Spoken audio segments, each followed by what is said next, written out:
Today we're talking about 10 common houseplant tips and tricks that I don't follow myself.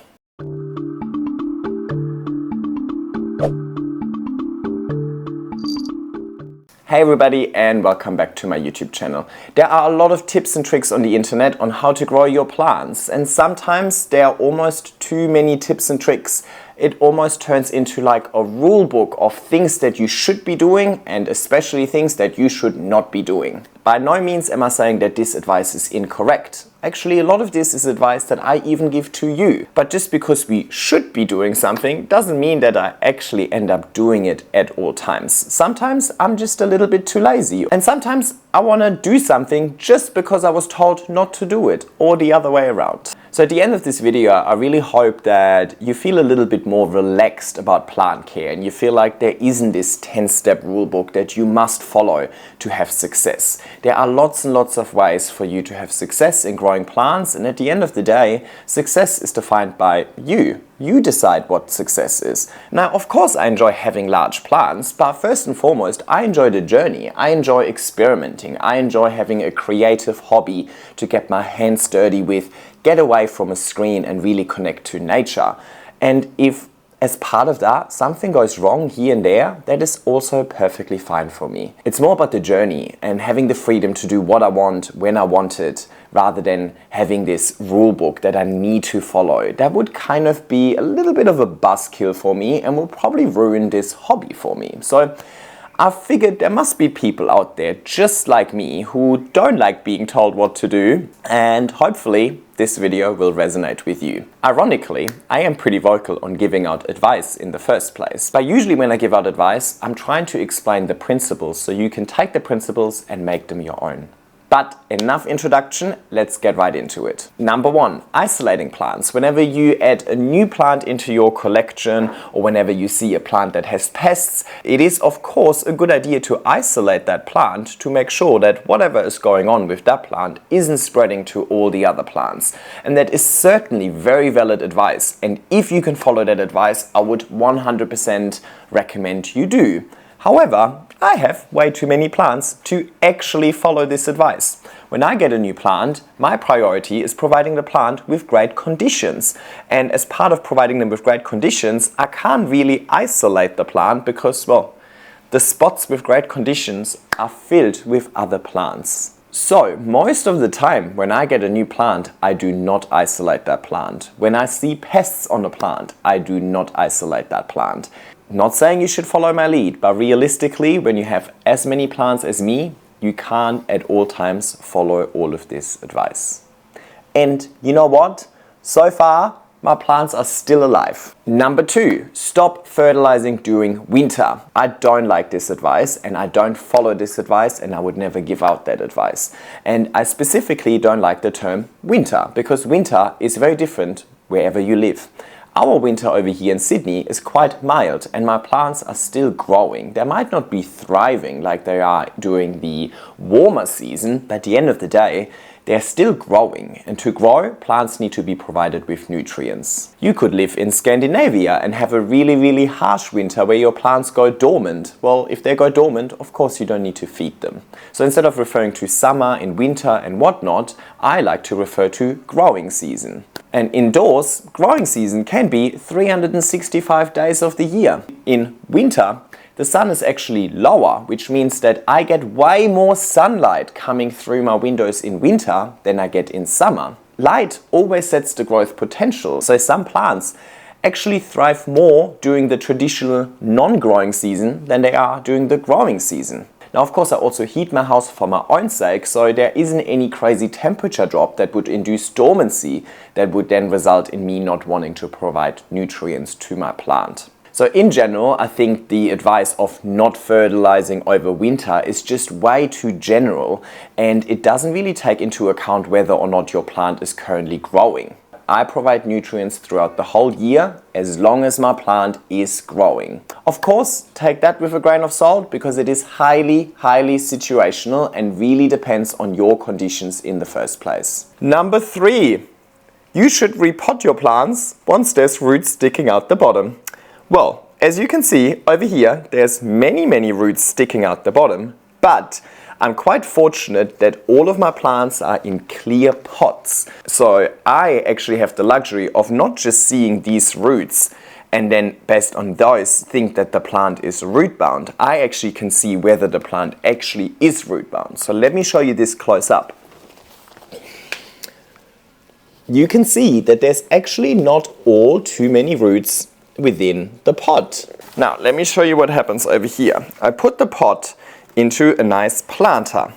It has a really snug fit, but, and that's kind of not possible for me to show you. So imagine the nursery pot stops somewhere here, and then there's like a little dip in the pot, which means that any excess water just accumulates in that little dip, if that makes sense. And the nursery pot in itself is not actually sitting in it. Now this little gap at the bottom basically has lots of air and water, and that is what roots love. Roots seek water and roots love oxygen. So the reason why in this instance the plant has grown roots out of the pot through these drainage holes and into the planter is because roots are attracted to water and oxygen, not because the plant is actually root bound and requires repotting. If I would repot this, it would do the exact same thing again. Of course, it can be a little bit tricky because now you can't really put the plant down without potentially breaking some roots. And I'm not saying this is like a desired outcome. It's just a result of the way that I position my plants, the result of the pot and planter combination, a result of me being too lazy to sometimes empty out the excess water and so on. But it's not a bad thing. I don't see a root sticking out the bottom of the pot and instantly think I need to repot this plant. I can probably keep growing this plant for another year or so in that same pot. Now, of course, with the see-through pots, it makes it really easy for me to judge whether I need to repot, but those are not the only factors that you can consider when it comes to assessing whether or not your plant needs to get a bigger pot. You can also let the plant tell the story. If the plant is no longer growing or the plant is growing smaller leaves despite the conditions not having changed, it might be a sign that the plant has maxed out its root mass and it has maxed out its nutrients within the substrate. Now, I also provide liquid nutrients with every watering, so these plants don't rely on the substrate for all of their nutrients. So in general, I like to keep my plants a little more root bound because, well, I'm providing the nutrients with every watering anyway, and I don't see a decrease in leaf size and or a lack of growth as a result of it. But it also depends on what medium you're using and how you're providing nutrients in the first place. Number 4, misting your plants. That one I can confidently say to just not do at all, at least in an indoor setting. I have a mister set up in my greenhouse, but that's outdoors and it's for all of my really tropical plants and it is exposed to a lot of sun and there's a fan in there that is on 24/7. The problem with misting, specifically indoors, is that you usually have a lack of airflow. If you mist your plants but you don't provide airflow, water droplets will sit on your leaves and they will most likely cause fungal issues at some stage. If you have white parts on your variegated plants, for example, it will actually make them turn brown a little bit quicker. If you have moss poles and you constantly mist them and you don't give the surface a little bit of a chance to dry out and you don't have airflow, you will probably induce mold. And on top of that, when you mist, I don't really know how you could possibly mist your plants in an indoor setting without making a total mess and kind of ruining your walls and your floor in the process of it as well. And on top of that, the reason why people mist is to give the environment a humidity boost. That humidity boost is going to last around about 10 to 15 minutes, I suppose, and ultimately isn't really going to change the proper growing conditions that the plant is in. So it is a whole lot of work, it doesn't actually achieve the end result, and you're potentially causing a lot of harm to the plant. So this is advice that I'm certainly not going to follow, apart from in my greenhouse. Now let's quickly talk about moss poles in misting as well. I don't mist my moss poles. If you mist your moss poles, you're really just wetting the surface of the moss pole, which is going to dry out really, really quickly, which again ends up making you really, really busy for no benefit. I water my moss poles from the inside out. I take a water bottle, I flip it upside down and I let the water slowly drain through the moss, so the moss is thoroughly wet rather than just slightly moist on the surface. That way your moss pods stay moist much longer and it is so much less work. I mean, flipping a bottle upside down on top of a moss pile takes about 5 seconds, whereas going around and misting every single moss pile and every plant on a moss pile is gonna make a mess and it's gonna take a long time. It has got to be the most common question I get. Or not even question, a lot of people just complain or wonder how the hell I could possibly look after so many plants on moss piles when there's so much work. Watering moss piles is the least effort in my entire growth journey. Right? It's super fast and there's hardly any effort involved apart from filling up a bottle. So I think in that instance, it's really about having the right technique to do it. And misting is not the advice to get you close to the right technique, in my humble opinion. Let's stick to the topic of watering. I have never followed the advice to bottom water your plants to avoid overwatering. Now, let's break this down. First and foremost, I'm not saying that bottom watering is not good advice. There is a time and a place to do bottom watering. Well, not a time and a place. There are some plants that might actually prefer being bottom watered, but also really depends on the substrate that they're in. Like a mix that has been drying out for a really long time and you need to have a little bit of time to rehydrate the mix, like a succulent, a cactus, and so on. I grow aeroids and I don't think there's the need to ever bottom water any aeroid. Specifically when they're on the moss pile. I'm not too sure how this could physically even be possible. But I use a really chunky aeroid mix. So there's lots and lots of air pockets in that chunky aeroid mix.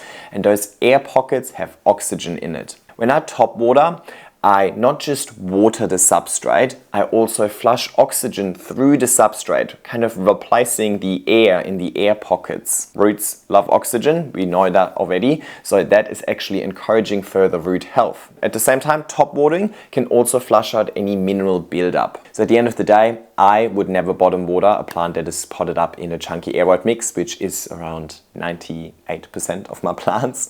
But bottom watering in itself, I think, is good advice for the right kind of plant. But it's just nothing I follow. Next one, using a moisture meter. Very closely related to the bottom watering topic, but a chunky aeroid mix and a moisture meter will never really work together. I used to have one, I gave it away because I just have absolutely no use for it. But you know the ones I'm referring to, the one with the little indicator at the top telling you whether your substrate is dry, in between, or wet, and has like the little probe that you just stick in your pot.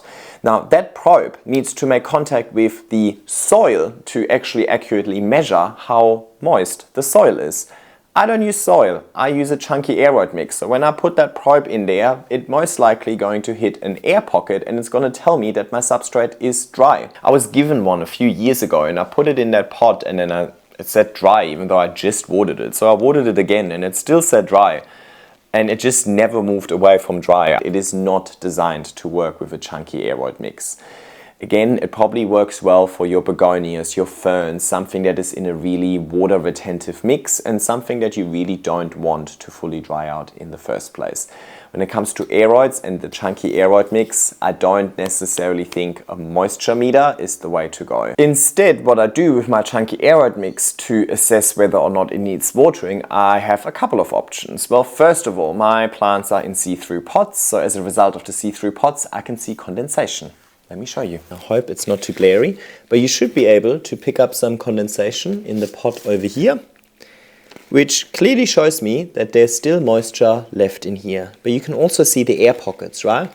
I hope you can, or you can at least see how squishy it is. There's lots of air pockets in here. If you don't have see-through pots, you could judge by weight.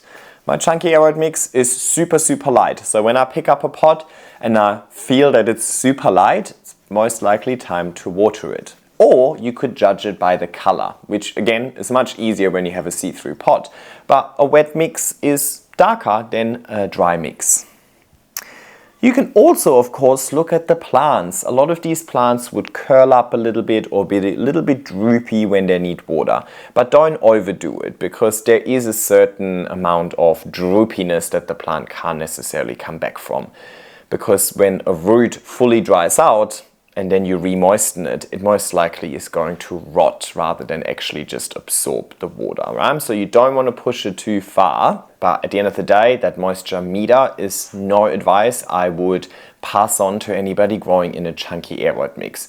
Next one is disinfecting your scissors in between cutting plants. And I know this is definitely one that makes 100% sense, and that is definitely something I should be doing, but I probably do it 1 in 100 times. I don't know. I've never really done it. I've definitely given out this advice many times where I say, cut this with a clean, sharp scissor, and realistically it's dirty and blunt. Yes, have I caused some issues as a result of that? Probably. Am I going to change anything about it? Probably not. Life is too short to disinfect my scissors. If you can be asked, please follow this piece of advice and disinfect your scissors in between plants, because yes, you can spread pathogens, diseases, bacterial, fungal issues and so on from one plant to the other. When you make a cut, you could kind of infect the cut and then cause rot as a result of it and so on. So I'm definitely doing the wrong thing, but it's not that bad. Like, we're all still alive. My plants are thriving. I have great propagation success with my plants. Next one, don't cut your yellow leaves off. Let the plant suck all the energy out of these yellow leaves and put it back into the roots or the stem, and basically let the leaf fall off naturally. It's certainly something I would never do. And not because the advice doesn't make sense. And I mean, this is exactly how it would happen in nature. And at the end of the day, we should grow as close to nature as possible if we want optimal results. To me, that tip or trick or that advice is just not necessarily aligned with my aesthetic preference. And that's it. Ugly leaves have to go. Sorry, not sorry. But if you have the patience and you don't mind the ugly look, or you don't even perceive it as ugly, go for gold. Leave those leaves on that plant for as long as you want. But if you feel the need to cut it, you don't need to feel bad about it. I do it all the time and my plants really don't mind. Next one, wipe your leaves. Who's got time for that? Excuse me. Who has time to walk around and wipe leaves? Or shine leaves or whatever. I have used a leaf shine like I think twice now in my 4 years of growing plants, and yes, the plant looked amazing after the leaf shine, but that was way too much work and I stopped after one. I have hundreds of plants, so I know why people say, you know, wipe your leaves, because they want clean leaves, but nobody's walking around the forest wiping leaves over there either. In nature, that is done by rain. I just use every opportunity I get when it rains to put my plants outside. Plants really love rainwater for watering purposes, and at the same time, the rain is going to clean my leaves as well. Clean leaves are happy leaves, so the advice in itself is very much relevant, but don't feel bad if you don't have the time to wipe all of your leaves. I don't either. I don't wipe my leaves and my plants are happy. Of course, a consideration over here is also the quality of your water. Now, of course, with the rainwater, that's fine, but it could sometimes be a little too cold depending on which country you live in, you know, so you might not be able to do that, or at least not be able to do it throughout the whole year. I personally, when I lived in an apartment and I didn't have any outdoor space, I couldn't take advantage of the rain, so I just took them all into the shower. And I just showered them down to make sure that they're clean, pest-free, and at the same time they're getting a watering as well. Tap water is different depending on where you live, and sometimes tap water can be very hard and have a lot of, I think, like minerals, calcium or something like that in it, which can leave some residues on the leaf. So I understand if that's something you don't want to do because of the water quality, but look, I'm just talking about my own experiences over here and my journey, and wiping leaves is not part of my journey. And last but not least, don't disturb your plants, don't move your plants. Very guilty of that. I move my plants around a lot. As I mentioned before, like to grow my plants for aesthetic purposes, and as part of that, I want to create nice displays, and I like change, so I change my displays a lot and I move things around. Also, the seasons change. As part of the seasons, the light exposure changes. For example, right now we've got my north-facing window over here, and it's kind of like midday-ish. So I've got the sun coming through all the way to like halfway into my living room.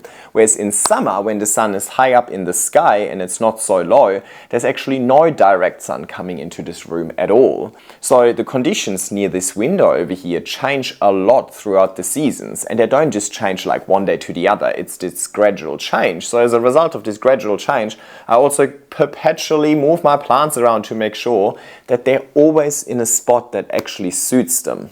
So basically following the advice to not move my plants might actually do more harm than good if I don't move a plant that wouldn't be able to handle the conditions as they change, if that makes sense. For example, Timmy put a Florida, like just a green Florida, near his window, and it was fine at the beginning, but then the sun exposure started changing. He also has northern exposure, and the sun is now really beaming into his living room, and that plant got so burned. So he should have really moved his plant, and that move would have not induced stress. That move would have actually prevented the plant from burning into a crisp. So the advice in itself, I think, is irrelevant, but there's somewhat of a principle behind this advice that I think we could all learn from.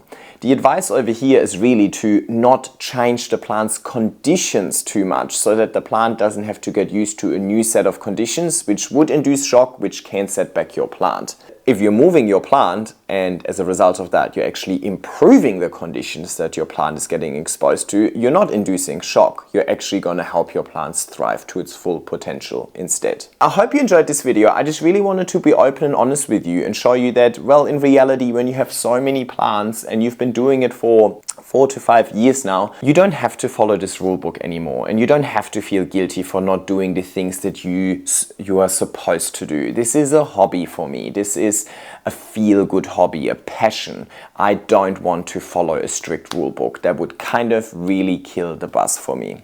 So I hope this gave you some encouragement or made you feel less bad about maybe not following some of this advice yourself, and hopefully it also enables you to not just blindly follow advice that you hear online, including mine, but rather think about the principles behind the advice and assess whether or not this is actually applicable to you, your plants, and the way that you want to grow them. Thank you so much for watching. Like, subscribe, and leave a nice comment, and I'll see you next time.